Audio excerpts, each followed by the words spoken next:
Christine. It is time for a twofer. It's a twofer today. So the first thing we have is day 20 of 30 Days of Sketches with Christy's Beautiful Life, and it's created by Brianna. Love My Life on Paper, and she's kind of got this cool, like, if you want to imagine like a record album type look. Musical things, of course, around the outside. The photo's round with the title up here and then like some musical notes, right?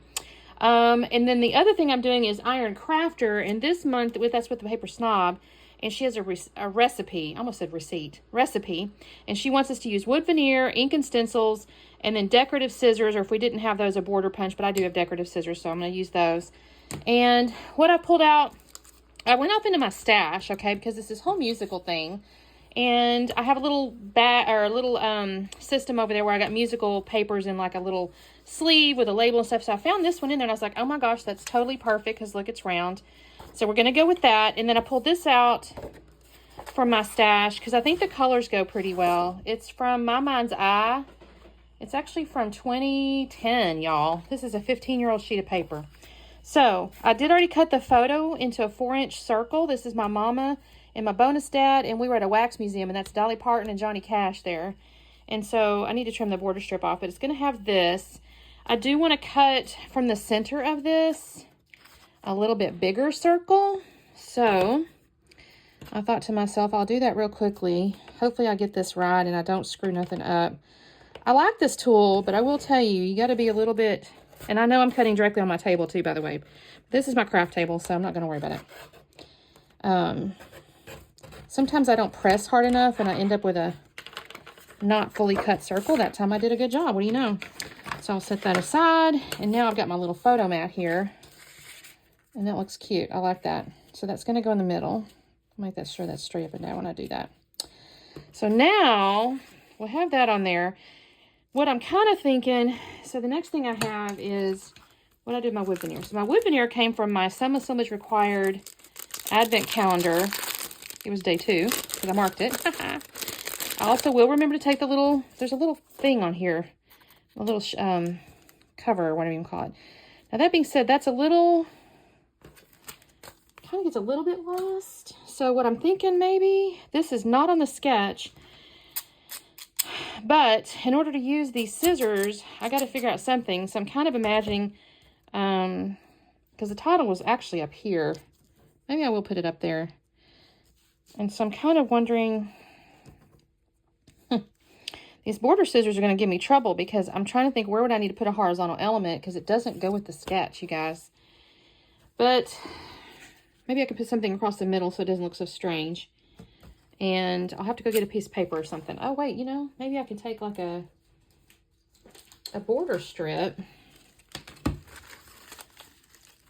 No clue which one I can use at this point.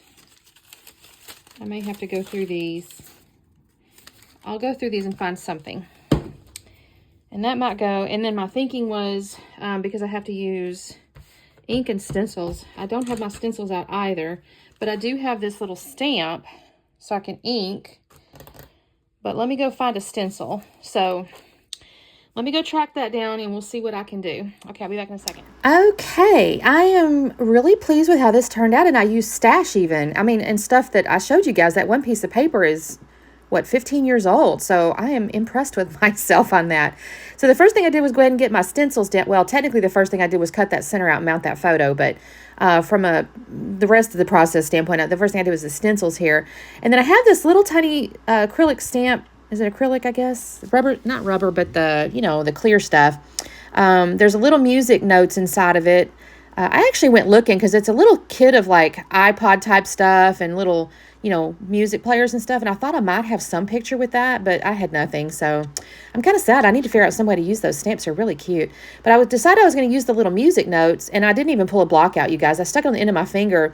However, my very first one, I pushed really hard. That was not the way to do that. So note to self, don't push so hard. So I got a little bit lighter handed and they worked out fine. I mean, I'm going to have kind of a little blob up there, but it's okay. I'll come back in because it is Distress Oxide, and I'll add a little bit of water. In my head, I'm trying to like mitigate that problem. It didn't really work too well, but I'm not even going to worry about it, you guys. Just not going to worry about it. It's all kind of, you know, it's all handmade, right? So I kind of sprinkle a little bit of water just to kind of try to activate it. And yeah, it is what it is. So now what I've got is I got this branding strip. It says Happy Together. And I've got my little edging scissors. They're not terribly sharp, you guys. And I'm on the very, very edge of this branding strip. So if I'm real, the edge is a little hard to see. And I may have to come back in with a little bit of my tweezers or something to pull the edges off because it's kind of leaving paper boogers on it. It's not terrible, but it's not great. So it works okay for what I'm trying to do here. So, and I met the recipe challenge. That was kind of my thing. That's really the only reason I even did this, was to use those scissors so I could say I've met the recipe challenge. But I decided I kind of wanted those to kind of go behind the photo. In my head, I was like, okay, where can I use this strip? Because the sketch did not call for anything horizontal. And I'm like, okay, well, at least I can ground this center thing. So mine's not exactly a record, although I really, really love how this like matches the sketch without matching the sketch, if that makes sense. Like she had hers. You could have taken to do this with ink even and made the record part with like a cool, rotating the ink pad around or something like that. I would have maybe done that if I didn't have this particular recipe challenge, but I still love the fact that I was able to use these two pieces of really old paper. So I'm not sad about it, but this is definitely a sketch I could redo with ink if I wanted to. But anyway, I'm making this go across, and I'm going to just glue these behind. It just kind of adds a little subtitle, maybe, Happy Together. And I'll glue this down. And then honestly, this layout's pretty simple because the only other thing I kind of do here, I got my wood veneers. I did peel my the front piece off the Music is Magic up there. So I made that ready. And then I thought, you know what, I'm going to add some more wood veneer hearts because it's just cute. And initially I started to do a diagonal. You can see I'm kind of sprinkling it like that because I got the diagonal in the stamping and the stencil. And then I thought, no, I really want those in the band to go around the little subtitle here. So I'm going to reorganize these things. I almost forget a couple, but I pull them in when I'm gluing stuff down. And I'll put them in the little band across the middle. And I think this turns out really cute. I love bringing in that wood veneer kind of color palette. So this whole thing's kind of this pinky reddish color with the little cream colored or like wood grain colored palette here. It's really pretty. And I really enjoy the paper too with the little music notes. Although I think now that I'm looking at it, did I put it upside down? I might have. Oh well, it's fine. Nobody can tell. Well, you might can tell if you look really close. But that's what I did, you guys. I did journal around the inside of that little ring there. You can kind of see a little bit, just to kind of say Mama and Tim at the Wax Museum in Branson. So I think that turned out really cute. So there is my layout, you guys. Let me know what you think. Say hello. I'll say hello back. Do the like and subscribe thing. And of course, I'll have the playlist below for both the 30 days and the Iron Crafter. So make sure you check out those and give some creators some love. And we will see you tomorrow. Bye.